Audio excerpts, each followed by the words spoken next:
రాజకీయాలు చేయొచ్చుగా, ఎందుకు చేయట్లేదో ఒకసారి ఆలోచన చేయండి. నేను నేర్చుకున్న రాజకీయం అది కాదు, ఇది నేను నేర్చుకున్న రాజకీయం. నరేంద్ర మోదీ గారు మాకు ఇదే నేర్పించినాడు, దగ్గరుండి బిడ్డలాగా నేర్పించినాడు. ఈ దేశం కోసం మాత్రమే బతకమన్నాడు, ఎక్కడ పంపిస్తే అక్కడ ప్రజల కోసం పోరాడమన్నాడు. అంతే మాకు, అందుకే నేను అట్లా పోరాడతాను.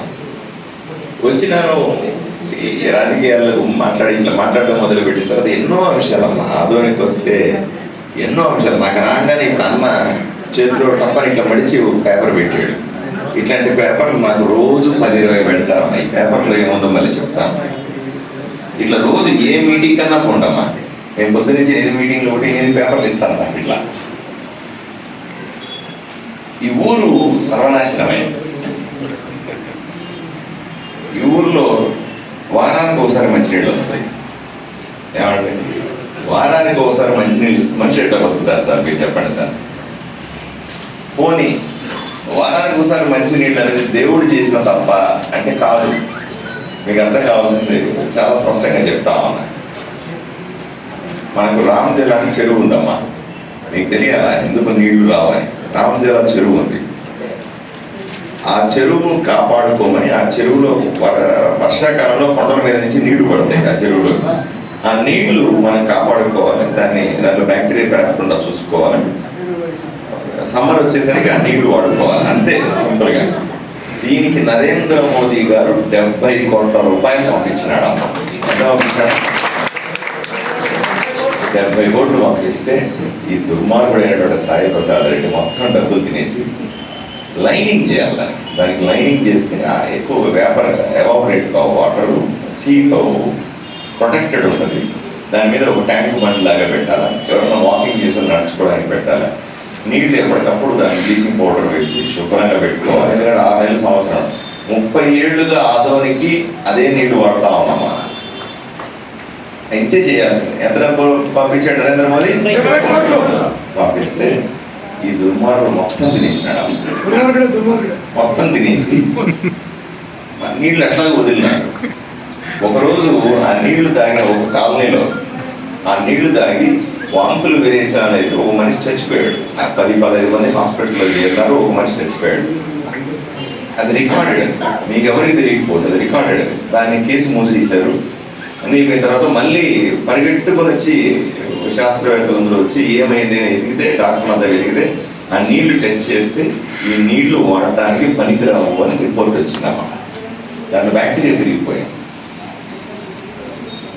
మీరు పోయి చూడండి, రామజల చెరువు నిండా నీళ్లు ఉంటాయి, మనకు వారానికి ఒకసారి నీళ్లు వస్తాయి. ఈ పాపం ఊరికే పోతామా ఈ ఎమ్మెల్యేకి చెప్పండి? పాపమా కదా? ప్రజలకి ఇంత అన్యాయం చేయొచ్చు. అందువల్ల నాకు కోపం అమ్మ, నాకు కోపం. నేను తిడతాను, ఆయన నోటికి వచ్చింది తిడతాను. అందరూ అనుకుంటాను నాకు ఆయనకి ఏమైనా వ్యక్తిగత గొడవలు ఉన్నాయేమని. నేను ఆడి మొహం కూడా చూడలే ఇప్పటిదాకా. మీకు కావాలంటే చూడండి, నేను ఇప్పటిదాకా మొహం చూడండి. నేను చెప్పిన అందరు ఎవరన్నా అంటే నేను గెలిచిన తర్వాత చూస్తున్నాను ఆడ మొహం, అప్పటిదాకా చూడండి అని చెప్పిన.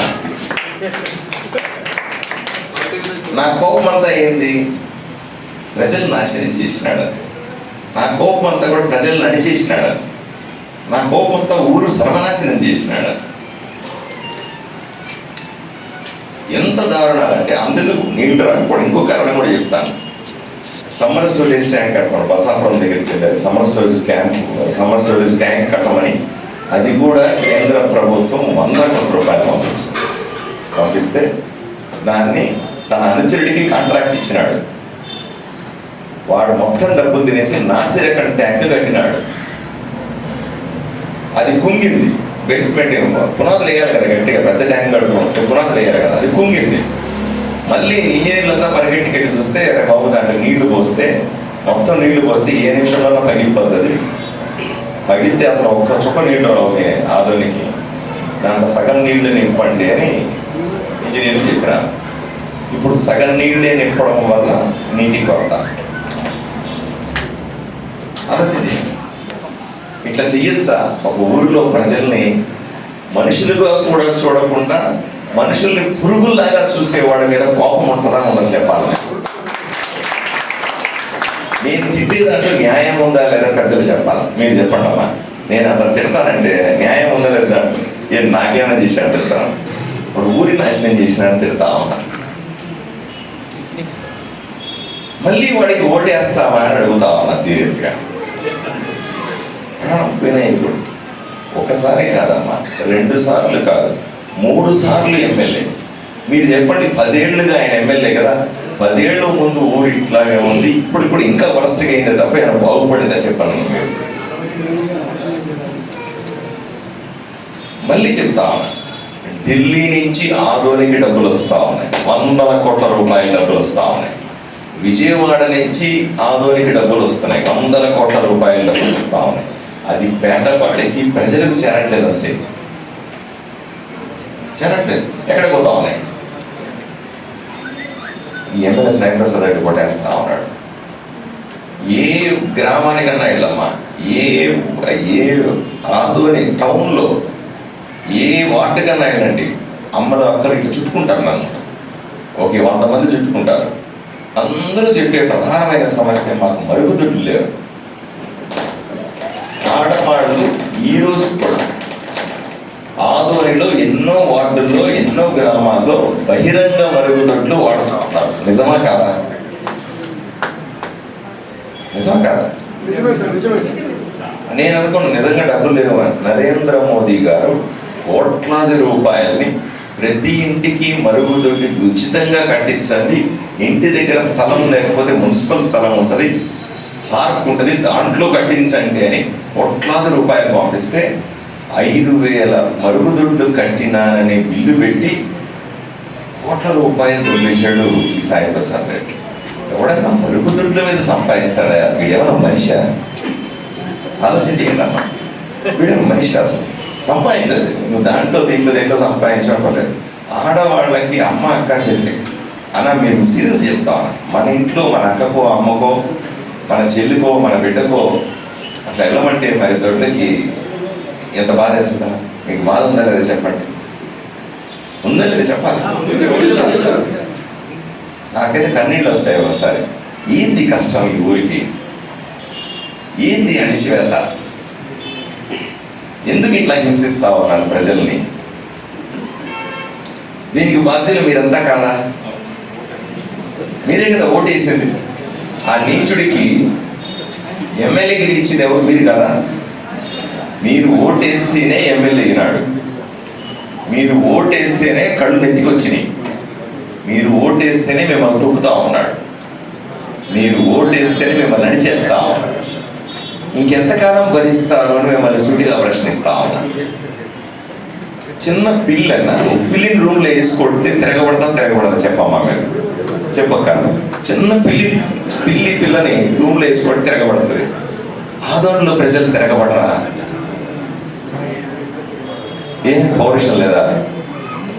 పిల్లికున్న కోపం మనకు లేదా? ఆలోచన చేయాలి కదమ్మా.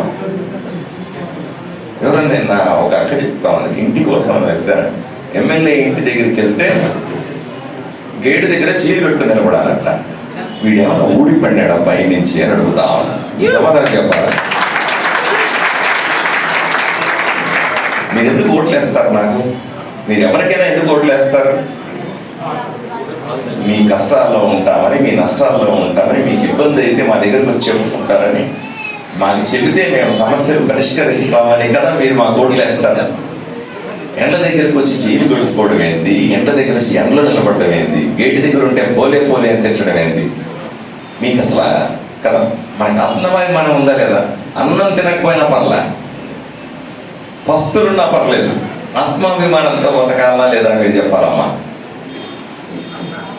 మన భర్తలు, మన బిడ్డలు, ఆడవాళ్ళు, సాటి ఆడవాళ్ళు పోయి అక్కడ గేటు దగ్గర నిలబడితే తిట్టి తరిమేస్తున్నారంటే, అసహించుకుంటున్నారంటే ఏ స్థాయిలో అతనికి కొవ్వెక్కిందో ఆలోచన చేయాలి కదమ్మా.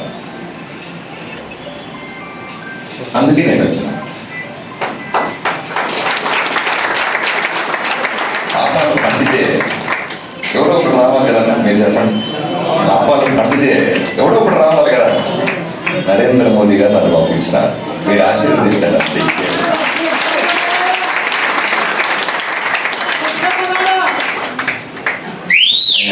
వీడి వచ్చినప్పుడు ఒక జోక్ కూడా చెప్తాను. నేను వచ్చినప్పుడు సాయి ప్రసాద్ రెడ్డి బీజేపీకి ఇచ్చేసాడట, ఎవరో డాక్టర్ అంట. నాది కర్నూలు సొంతూరమ్మ. నేను లాస్ట్ టైం కర్నూలు ఎంపీగా పోటీ చేసిన. కర్నూలు అంటే బీజేపీ డాక్టర్ అంటే నాకు లక్ష మెజారిటీ, నేను హాయిగా నిద్రపోతానని చెప్పినాడు అందరితో. ఒక 10 రోజులు గడిచిన తర్వాత 20,000 నాకు మెజారిటీ రాదు. ఇప్పుడు పర్సెంటేజ్ లక్ష మెజారిటీ వచ్చేలా ఉంది, ఏం చేయాలంటున్నాడు మనిషి. నేను చెప్పిన 6 100 100 6 ఈ దూలానికి సాయి ప్రసాద్ రెడ్డి ఎలాడినా సరే నేను ఎమ్మెల్యేనే.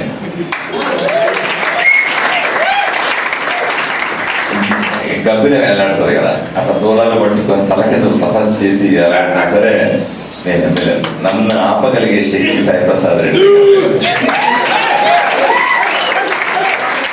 ఎందుకంటే నాలో నిజాయితీ ఉంది, నాకు పేదల పట్ల కష్టం తెలుసు. మా నాన్న టీచర్ అమ్మా, మా నాన్న చిన్న టీచర్ కావు, మమ్మల్ని ఎట్లా పెంచాడో ఆ కష్టం నాకు తెలుసు. నేను జాతీయ కార్యదర్శిగా దేశంలో చాలా రాష్ట్రాల్లో బీసీలకు సంబంధించిన ఓబీసీ మోర్చా, ఓబీసీలకు సంబంధించినటువంటి వాళ్ళ సమస్యలు, వాళ్ళ కష్ట నష్టాల మీద నివేదికలు తయారు చేసి నరేంద్ర మోదీకి ఇచ్చే పని నాది. అన్ని రాష్ట్రాల్లో తిరిగినాను. ఏ రాష్ట్రంలో కూడా ఇటువంటి ఆందోళనలో ఉన్న పరిస్థితులు లేవంటే నమ్మాలి. ఇంత అరాచకం,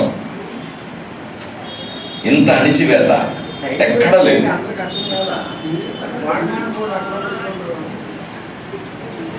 నేను ఒకటే మళ్ళీ ఈ ఎలక్షన్ చాలా స్పష్టంగా చెప్తాను. ఈ ఎలక్షన్ మీరు ప్రజలకు చెప్పండి, మీ సమాజంలో, పద్మశాలి సమాజంలో అందరితో మాట్లాడండి. ఈ ఎలక్షన్ ఒకే ఒక సింగిల్ పాయింట్ ఎజెండా మీద ఉంటుంది. ఆదోనిని కాపాడుకోవాలన్నా, ఈ దుర్మార్గుడైన సాయి ప్రసాద్ రెడ్డికి ఆదోని వదిలేయాలా అనే సింగిల్ పాయింట్ ఎజెండా మీద ఓటేయాలి. మీరంతా నిర్ణయం తీసుకోవాలి, మాట్లాడుకోవాలి. ఇంకోటి మాట కూడా చెప్తాను చూడండి. ఈ హాల్లో ఉన్నటువంటి 200 మంది నాకు ఓటేస్తే నేను గెలిచిపోతానయ్యా, ఏమో అలా గెలిచిపోక సాధ్యం అవుతా. మీ సమాజం అంతా, ఇప్పుడు పద్మశాలి సమాజం ఆత్మీయ సమావేశం పోయి మాట్లాడండి. అందరూ మీ 5,000 ఓట్లు, 6,000 ఓట్లు, 7,000 ఓట్లు ఉంటే మాట్లాడుకోండి. మీ ఇంట్లో మాట్లాడండి, మీ పక్కింటి వాళ్ళతో మాట్లాడండి, వెనకింటి వాళ్ళతో మాట్లాడండి, పద్మశాలందరికీ ఫోన్లో మాట్లాడండి. అందరూ ఒక తాటి మీదకి రండి, ఒక మాట మీదకి రండి, ఒక్కటిగా ఓటేయండి. నా కోసం వేయద్దు, ఊరి కోసం ఓటేయండి.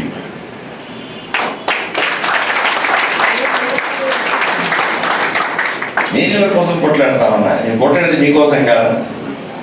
నేను ఎమ్మెల్యే అవ్వాలంటే ఇంత కొట్లాడనక్కర్లా, అవునా కదా? నిజం చెప్పండి. నేను ఎమ్మెల్యే అవ్వాలంటే ఇందుకు కొట్లాడాలి, ఇంత కోపం ఎందుకు తెచ్చుకోవాలి? మీరు నా కుటుంబాలతో కలిసి ఉన్నారు, నేను ఒక్కడిగా వచ్చి పోట్లాడతాను. నా కుటుంబం ఎక్కడో ఉంది, నేను ఒక్కడే వచ్చి ఇక్కడ పోట్లాడతా ఉన్నా. కుటుంబాన్ని ఇక్కడ తెచ్చుకోవాలి. మళ్ళీ చెప్తాను, నేను చాలాసార్లు చెప్పిన ప్రజలకు కూడా, నేను కర్నూలు నుంచి వచ్చినాడు, మళ్ళీ కర్నూలుకి వెళ్ళిపోతాడు, అది ఇది నేను ప్రచారం చేస్తున్నాను. సాయి ప్రసాద్ ఎట్టి పరిస్థితులు ఆదోనికి వచ్చినాను, నేను ఇంకా ఆదోనిలోనే ఉంటా.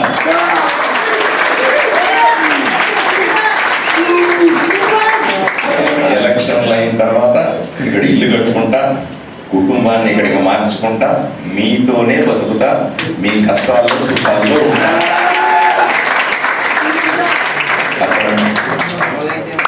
నా నిజాయితీ అటువంటిది. ఇంక నిర్ణయం తీసుకోవాల్సింది మీరే, నిర్ణయం తీసుకోవాల్సింది పద్మశాలి. మాట్లాడుకోవాలి, సీరియస్గా నిర్ణయం తీసుకొని ఒక మాట మీదకి రండి.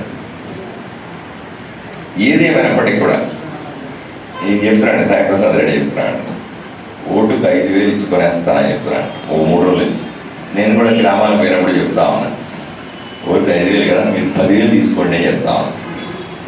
ఆలోచన చేయండి అమ్మా. ఉదాహరణకి అన్న ఉన్నాడు అనుకోండి, ఓ వ్యాపారం చేసినాడు, అన్న ఉన్నాడు, ఉద్యోగం చేసినాడు. 10 ఏళ్ళు, 20 ఏళ్ళు, 30 ఏళ్ళు ఉద్యోగం చేస్తే, వ్యాపారం చేస్తే ఎంత సంపాదిస్తారు? 20 లక్షలు, 30 లక్షలు, 50 లక్షలు సంపాదిస్తారు, ₹1,00,00,000 సంపాదిస్తారు. ఏదో బిడ్డ పెళ్లి చేస్తారు, ఇల్లు కట్టుకుంటారు, ఏదో చిన్న చేసుకొని ఇల్లు కడుపుతారు, అంతే కదా? ఈయన సాయి ప్రసాద్ రెడ్డి ఏ వ్యాపారం చేసినాడని, వాళ్ళ ఇంట్లో ఎవరైనా సరే ఏం ఉద్యోగం చేసినారని ఇన్ని వందల వేల కోట్ల దగ్గరికి వచ్చినాయి? సమాధానం చెప్పండి. ఎట్లా వచ్చినాయి వందల కోట్లు?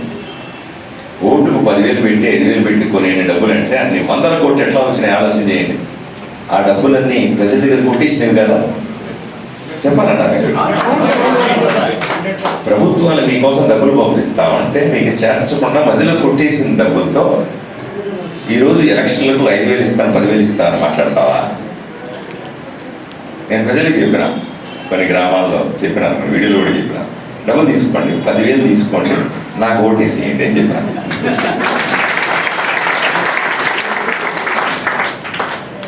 డబ్బులు ఎక్కడ, ఓటు ఎక్కడ? డబ్బులు ఎక్కడ?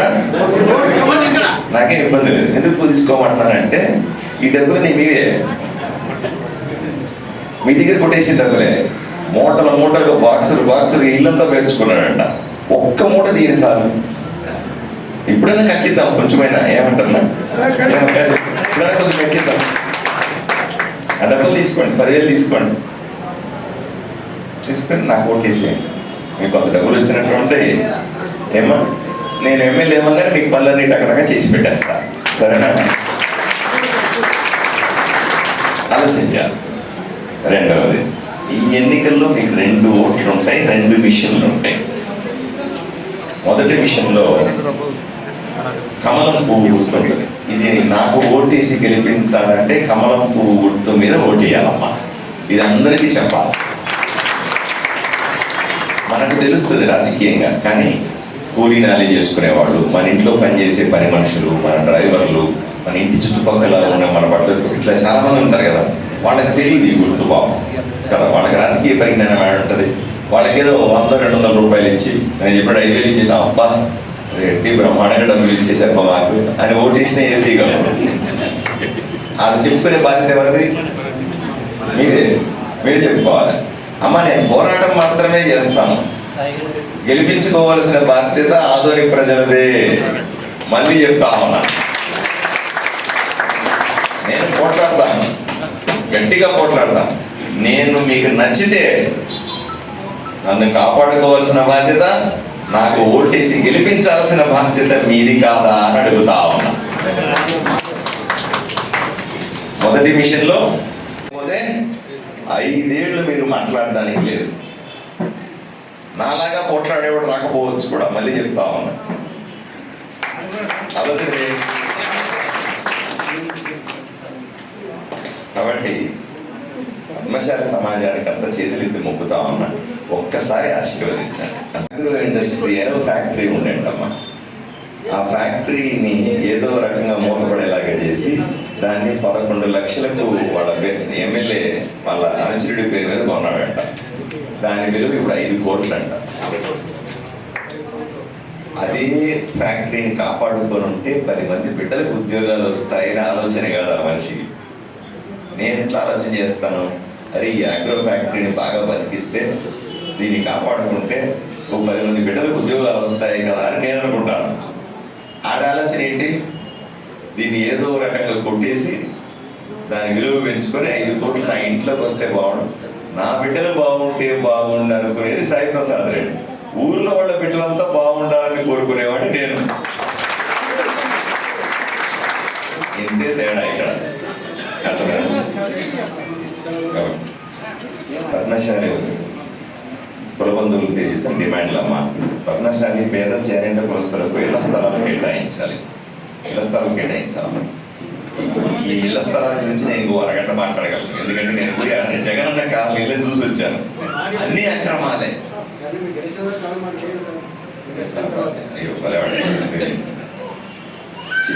పద్మశాలి చేనేత వారికి ఐడి కార్డ్స్ ఇప్పించాలి. Correct. Padmashali Nagar community hall ఏర్పాటు చేయాలి.